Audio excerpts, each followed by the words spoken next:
La qualification de la République démocratique du Congo pour le dernier carré des barrages africains de la Coupe du monde 2026 n'est pas née d'un coup du sort. Elle n'est pas le fruit d'un tirage favorable. Elle n'est pas le résultat d'une décision administrative. Elle est le produit d'un parcours, d'un chemin, d'une suite de matchs disputés, gagnés, assumés. La RDC a terminé deuxième de son groupe lors des qualifications, sans éclat tapageur, sans discours triomphaliste, mais avec constance, avec rigueur, avec une progression lisible. Ce classement lui a ouvert la porte du Final Four africain organisé au Maroc. Un mini-tournoi, court, dense, sans droit à l'erreur. 2 matchs, 2 finales avant l'heure. 2 confrontations contre des nations majeures du football africain. Le Cameroun d'abord, puis le Nigeria. Il faut s'arrêter un instant sur ce point, parce que la mémoire du football africain est parfois courte. Affronter le Cameroun dans un match à élimination directe n'est jamais anodin. C'est une équipe rompue à ce type de rendez-vous, une sélection construite pour survivre dans les tournois, une nation qui connaît les chemins tortueux des qualifications. La RDC ne l'a pas surpris par hasard. Elle ne l'a pas battu sur un coup de chance. Elle l'a affronté, elle l'a contenu, elle l'a usé, elle l'a éliminé, sur le terrain, dans le jeu, dans la gestion du match. Puis est venue la finale, face au Nigeria. Un Nigeria revanchard, un Nigeria expérimenté, un Nigeria conscient que ce match conditionnait tout. Ce genre de rencontre ne se joue pas sur la beauté, elle se joue sur la résistance, sur la lucidité, sur la capacité à rester debout quand le match devient illisible. La RDC a tenu, le Nigeria aussi.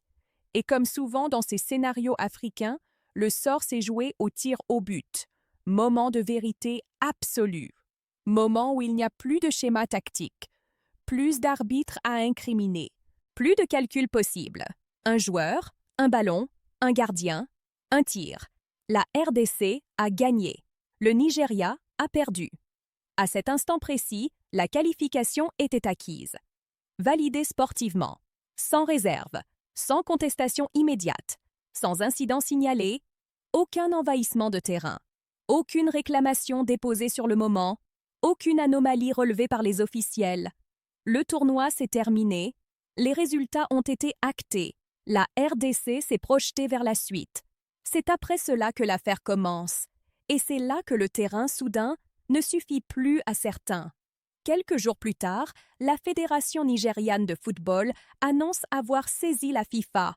Motif invoqué, fraude. Le terme est lourd, grave, chargé symboliquement. La plainte ne concerne pas une erreur d'arbitrage. Elle ne concerne pas un comportement antisportif. Elle ne concerne pas un fait survenu pendant le match. Elle concerne l'éligibilité de certains joueurs congolais, des joueurs récemment alignés, des joueurs ayant changé d'allégeance internationale. Le cœur de l'argument nigérian est simple, en apparence. Selon la NFF, la loi congolaise n'autoriserait pas la double nationalité. Or, certains joueurs de la RDC posséderaient également des passeports européens. Donc, selon cette lecture, ces joueurs ne seraient pas éligibles.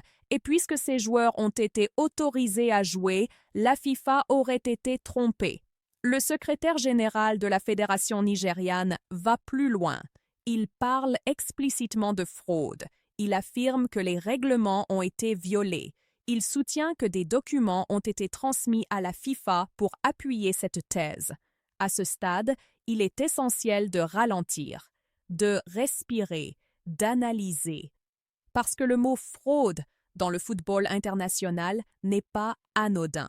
Il implique une intention, une volonté de tromper, une manipulation consciente des règles. Or, la situation est bien plus complexe que ne le suggère cette accusation. Avant toute compétition officielle, la FIFA valide les listes de joueurs. Elle examine les demandes de changement d'association nationale. Elle s'assure que les procédures ont été respectées. Ces décisions ne sont pas improvisées. Elles ne sont pas prises à la légère. Elles engagent la responsabilité juridique de l'instance. Les joueurs incriminés par le Nigeria n'ont pas été alignés clandestinement. Ils n'ont pas été introduits après coup. Ils n'ont pas joué sans autorisation. Ils ont été validés avant le tournoi. Officiellement. La question qui se pose alors est simple, et elle mérite d'être posée clairement. Peut-on parler de fraude lorsque l'instance suprême du football mondial a donné son feu vert en amont? Peut-on accuser une fédération d'avoir trompé la FIFA alors que la FIFA elle-même a validé les dossiers? La plainte nigériane repose sur une interprétation indirecte. Elle ne conteste pas la règle FIFA sur le changement d'association. Elle s'appuie sur une lecture du droit national congolais. Autrement dit, le Nigeria ne dit pas que la RDC a violé les règles de la FIFA. Il dit que la FIFA aurait mal interprété la situation juridique congolaise. C'est une nuance fondamentale, car dans le football international, les fédérations ne sont pas jugées sur les subtilités de leurs lois nationales, mais sur leur conformité au règlement FIFA. La FIFA exige qu'un joueur possède la nationalité du pays qu'il représente. Elle n'exige pas qu'il renonce à toutes les autres. Elle n'impose pas l'exclusivité juridique. Ce point a été confirmé à plusieurs reprises dans des cas similaires. Des joueurs africains, européens, sud-américains ont représenté des nations tout en conservant une double ou triple nationalité. La RDC n'est pas un cas isolé. Elle n'a pas innové. Elle n'a pas contourné. Elle a suivi une procédure. Encadrée, documentée, validée.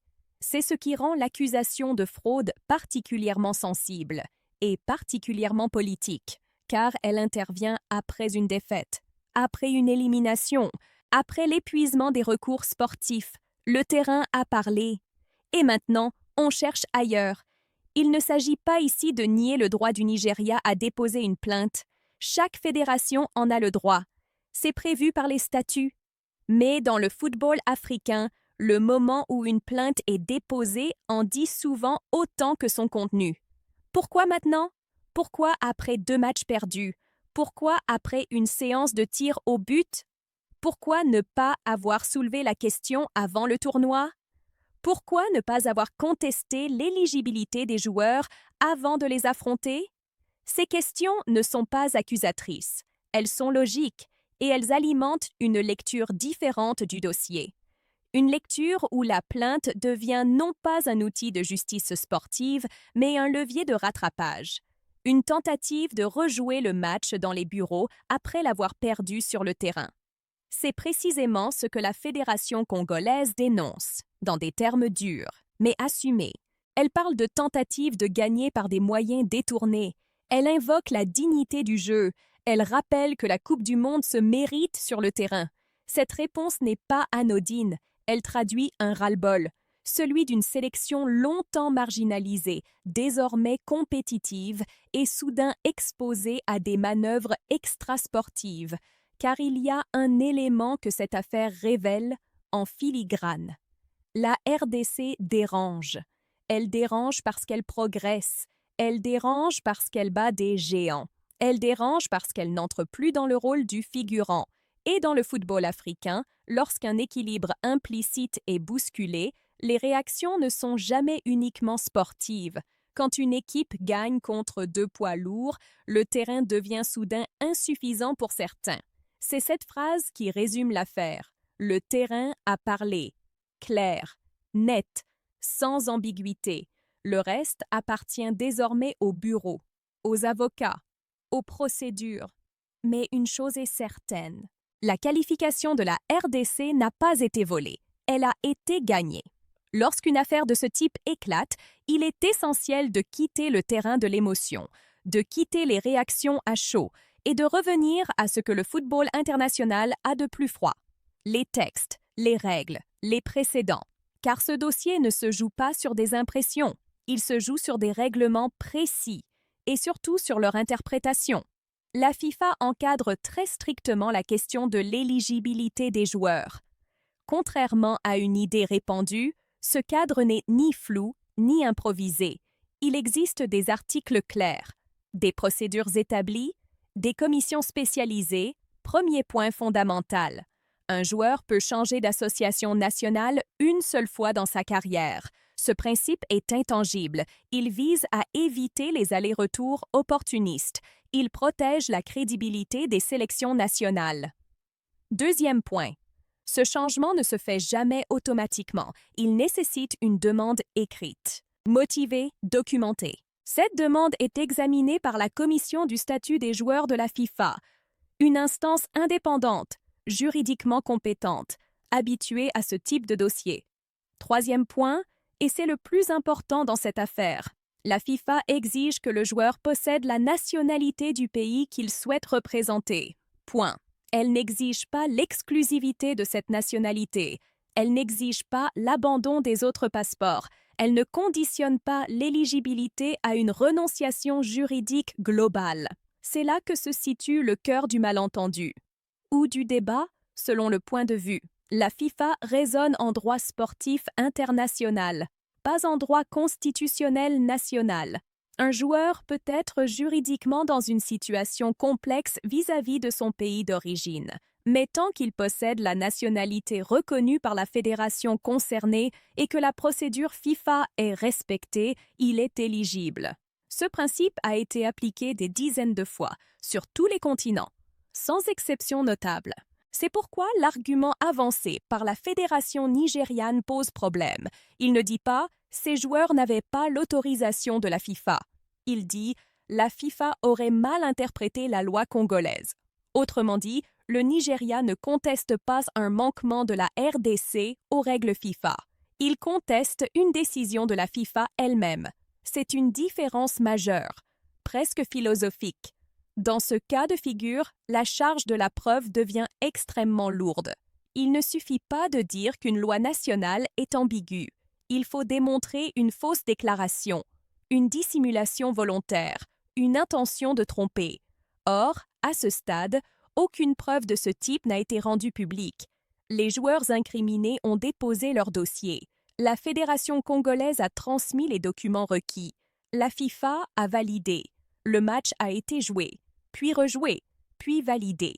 Pour comprendre pourquoi la situation de la RDC est différente des précédents souvent cités, il faut précisément revenir sur ces précédents.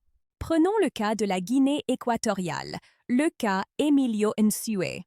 Dans ce dossier, le joueur avait déjà représenté l'Espagne dans des compétitions officielles. Il n'avait pas obtenu l'autorisation définitive de changement d'association.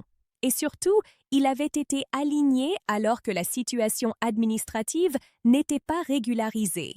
La FIFA est intervenue. Elle a sanctionné, sportivement. Même chose pour l'Afrique du Sud.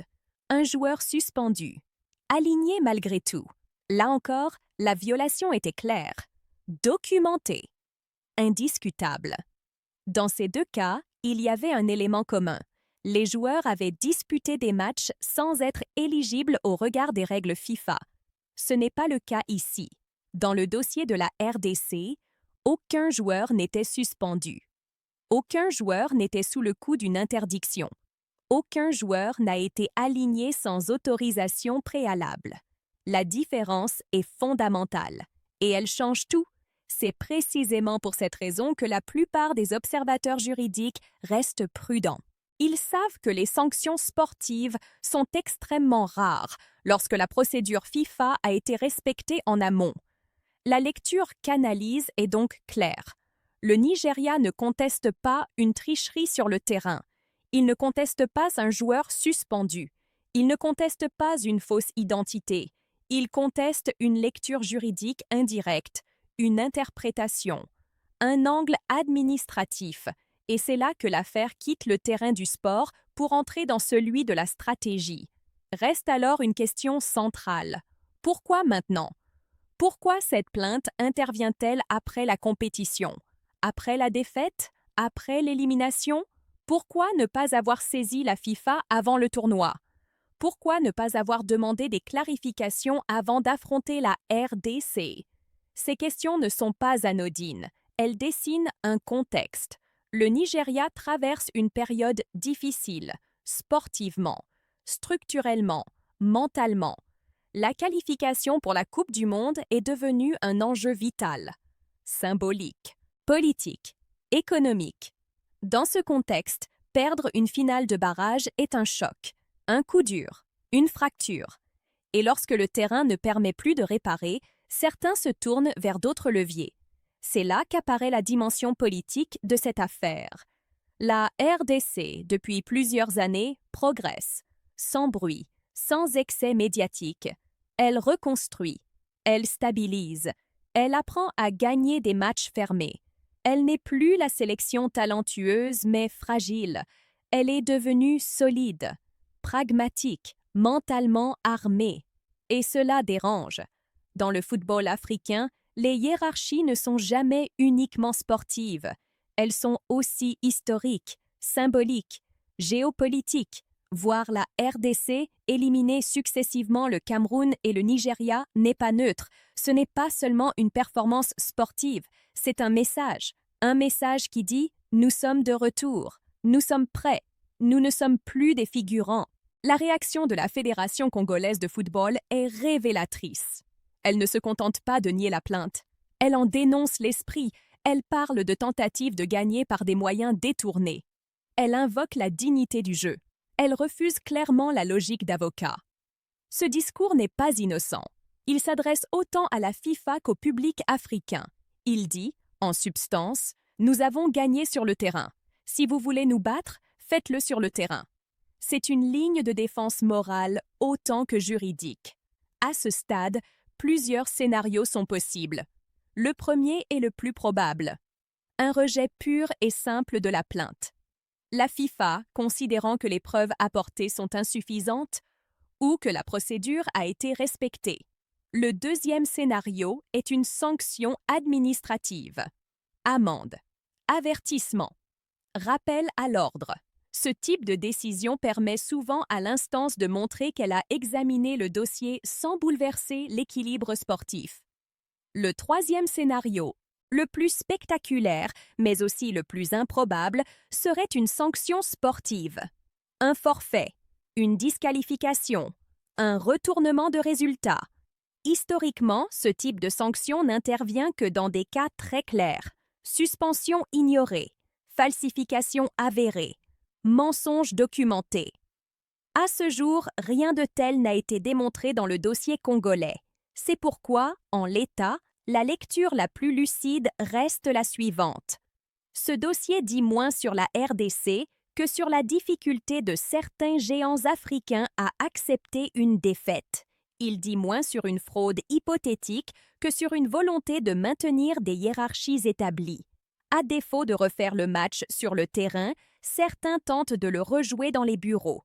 À Canalise, une règle reste intangible. Les compétitions se gagnent sur le terrain. Le reste appartient aux archives. La qualification de la RDC n'a pas été volée. Elle a été gagnée.